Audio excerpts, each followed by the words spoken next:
অবশেষে দোষ স্বীকার করলেন উইকিলিক্সের প্রতিষ্ঠাতা জুলিয়ান অ্যাসাঞ্জ। বুধবার ২৬ জুন তিনি যুক্তরাষ্ট্রের নর্দার্ন মারিয়ানা আইল্যান্ডসের একটি আদালতে হাজির হয়ে মার্কিন প্রতিরক্ষা সংক্রান্ত তথ্য ফাঁসের ষড়যন্ত্রের সঙ্গে জড়িত থাকার কথা আনুষ্ঠানিকভাবে স্বীকার করেন। বার্তা সংস্থা রয়টার্স জানিয়েছে, নিজের দোষ স্বীকারের মাধ্যমে দীর্ঘদিন কারাভোগের পর চূড়ান্তভাবে মুক্তি পেতে যাচ্ছেন অ্যাসাঞ্জ।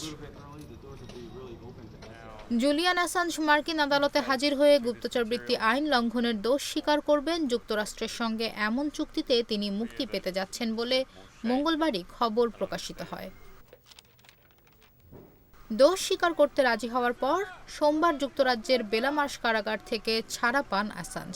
এরপর তিনি প্রশান্ত মহাসাগরের নর্দার্ন মারিয়ানা আইল্যান্ডসের উদ্দেশ্যে পাড়ি দেন। আজ সকালে দ্বীপটিতে অবস্থিত মার্কিন আদালতে পৌঁছান তিনি। রয়টার্সের প্রতিবেদনে বলা হয়েছে, বিচারকেরা শুনানি শেষে আজ অ্যাসাঞ্জের বিরুদ্ধে সাজা ঘোষণা করবেন। তার ৫ বছর ২ মাস কারাদণ্ডের সাজা হতে পারে।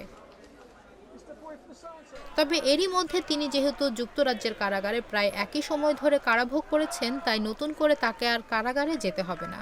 মার্কিন বিচার বিভাগের সঙ্গে চুক্তি অনুযায়ী ব্রিটিশ কারাগারে থাকা ওই সময়কে তার সাজা ভোগের সময় হিসেবে ধরা হবে।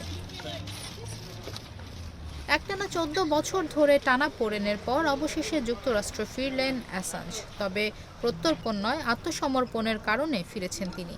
সামাজিক যোগাযোগ মাধ্যম এক্সে এক পোস্টে উইকিলিক্স জানিয়েছে, শুনানি শেষে নিজ দেশ অস্ট্রেলিয়ার উদ্দেশ্যে রওনা দেবেন অ্যাসাঞ্জ।